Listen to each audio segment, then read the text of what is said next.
Kalian pasti tahu kan Traveloka? Di sini saya akan menjelaskan latar belakang berdirinya Traveloka. Seperti yang teman-teman ketahui, Traveloka itu adalah situs web atau aplikasi yang untuk memesan tiket pesawat, tiket kereta, dan rental mobil. Nah, di sini Traveloka sendiri itu berdiri karena dari CEO Ferry Yunardi sendiri. CEO-nya ini pada awal mulanya mengalami kesulitan memesan tiket pesawat dari Amerika Serikat ke Padang. Akhirnya beliau berpikir untuk membuka aplikasi untuk memesan tiket pesawat dan kereta api atau akomodasi hidup. Baik, selanjutnya saya akan menjelaskan profil Traveloka. Nama perusahaannya PT Travelindo, yang beroperasi sebagai Traveloka, didirikan pada tahun Februari 2012. Pendiri Traveloka sendiri berjumlah 3 orang. Yang pertama ada Ferry Yunardi, Derianto Kusuma, dan Albert Sang. Jumlah karyawan pada tahun 2019 3.000 orang. Status perusahaan Traveloka sendiri adalah status perusahaan swasta yang disebut sebagai unicorn.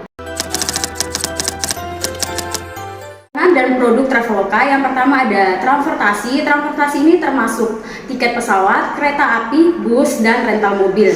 Ada akomodasi. Akomodasi ini seperti hotel, apartemen, dan penginapan lainnya. Yang ketiga ada gaya hidup. Gaya hidup ini seperti tiket hiburan, event, dan spa. Keempat itu ada layanan keuangan. Layanan keuangan ini cicilan tanpa kartu kredit, contohnya seperti Traveloka Pay. Teknologi dan sistem informasi Traveloka. Yang pertama ada perangkat keras. Perangkat keras ini seperti server. Server adalah tempat penyimpanan data pemesanan. Yang kedua ada komputer dan HP untuk karyawan dan pengguna mengakses aplikasi Traveloka. Yang kedua ada perangkat lunak. Perangkat lunak ini seperti program atau aplikasi untuk mengakses Traveloka. Ada komputer dan HP. Yang kedua ada tim di belakang layar seperti tim pembayaran tiket dan etiket. Yang ketiga ada jaringan. Tanpa adanya jaringan, sistem informasi Traveloka tidak berjalan secara otomatis. Keempat ada data. Di dalam data ada riwayat pemesanan, nama penumpang, dan keberangkatan. Data ini digunakan untuk mengasih promo atau diskon kepada penumpang. Misalnya teman-teman biasa pergi ke Bali, nanti dari Traveloka sendiri akan memberikan promo atau diskon kepada penggunanya. Yang kelima ada orang. Di sini orang-orang yang bekerja di Traveloka seperti tim IT yang membuat aplikasi dan menjaga sistem Traveloka. Nah, sistem Traveloka sendiri ada tim keuangan, tim pelayanan, dan tim marketing dan lain-lainnya. Yang keenam ada proses Traveloka sendiri ini bekerja secara otomatis. Nah, proses Traveloka sendiri ini seperti pemesanan tiket, bayar, dan keluarnya etiket. Nah, proses Traveloka sendiri ini secara otomatis terhubung ke maskapai penerbangan dan hotel. Di sini saya akan menyertakan gambar sistem informasi Traveloka secara menyeluruh. Sistem informasi Traveloka TPS. Di dalam TPS ada yang pertama ada input data. Input data ini seperti data diri pelanggan yang dimana ada nama, tempat tanggal lahir, dan NIK. Setelah dari input data, sistem Traveloka akan secara otomatis mengarahkan ke proses transaksi. Proses transaksi ini ada di mana tempat keberangkatan dan tanggal keberangkatan. Pembayaran, di sini kita akan bisa memilih berbagai macam seperti ada Bank BRI, Bank BNI, BCA, dan kita juga bisa menggunakan e-wallet. Setelah melakukan pembayaran, kita akan diarahkan ke output. Secara otomatis etiket yang telah kita pesan akan secara otomatis keluar. Berikutnya ada penyimpanan data. Sistem informasi Traveloka menggunakan penyimpanan data ini sebagai keamanan dan layanan pengguna. Informasi Traveloka ECS. Belum adanya ECS, Traveloka melakukan komunikasi secara internal, di mana karyawan membahas strategi dan fitur-fitur terbaru dalam Traveloka.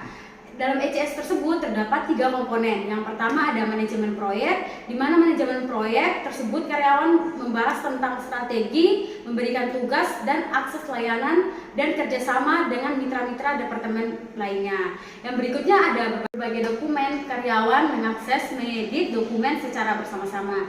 Berikutnya ada kolaborasi dengan mitra. Traveloka sendiri berkolaborasi dengan maskapai penerbangan, hotel, akomodasi hidup, dan layanan keuangan lainnya.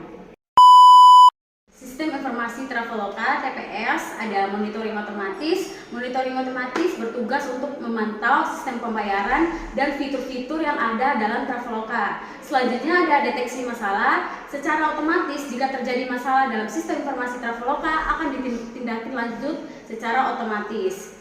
Setelah deteksi masalah akan ada tindakan dari Traveloka sendiri untuk menyelesaikan masalah tersebut. Berikutnya ada pelaporan dan logging. Pelaporan dan logging ini adalah untuk menganalisis dan mengevaluasi dari sistem informasi Traveloka PJS.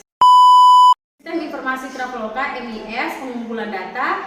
Di sini terdapat sistem mengumpul data dari aktivitas seperti transaksi pelanggan, penggunaan aplikasi, dan performa kampanye pemasaran dari Traveloka. Berikutnya ada pengurusan data.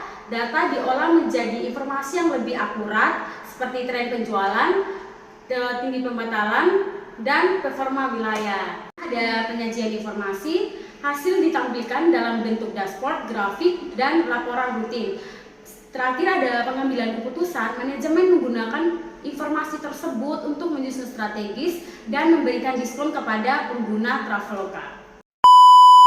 Informasi Traveloka IRS, pertama ada pengumpulan data, aktivitas di sini ada aktivitas pengguna seperti pembayaran dan pembatalan. Berikutnya ada pengolahan data dibuat secara ringkas, transaksi penjualan, transaksi pembatalan, dan total pengguna. Berikutnya ada pembuatan laporan. Pembuatan laporan ini dijadikan seperti harian, mingguan, dan bulanan. Berikutnya ada distribusi laporan, dikirim kepada manajemen dan tim terkait untuk mengevaluasi dari sistem informasi Traveloka IRS. Informasi Traveloka IRS terdapat 3 komponen. Yang pertama, pengumpulan data strategis. Di sini ada data penyajian, penggunaan aktif, dan tren pasar. Berikutnya ada analisis penyaringan data, dashboard visual, diagram, dan laporan ringkasan. Berikutnya yang terakhir adalah pendukung keputusan dari sistem informasi AIS. Sistem informasi Traveloka terdapat kelebihan dan kelemahan.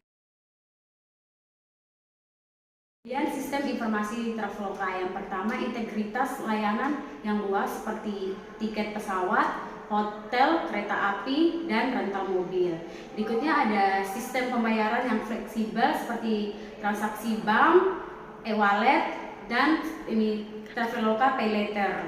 Berikutnya ada pelayanan customer service 24 jam. Dan kelemahan dalam sistem informasi Traveloka yang pertama, ketergantungan pada internet. Jika internet pelanggan mengalami hambatan, secara otomatis sistem Traveloka sendiri mengalami hambatan. Yang berikutnya ada kemungkinan error sistem. Jika banyak pengguna yang menggunakan atau mengakses Traveloka sendiri, akan terjadinya error teknis. Berikutnya adalah kurangnya transparansi harga di awal.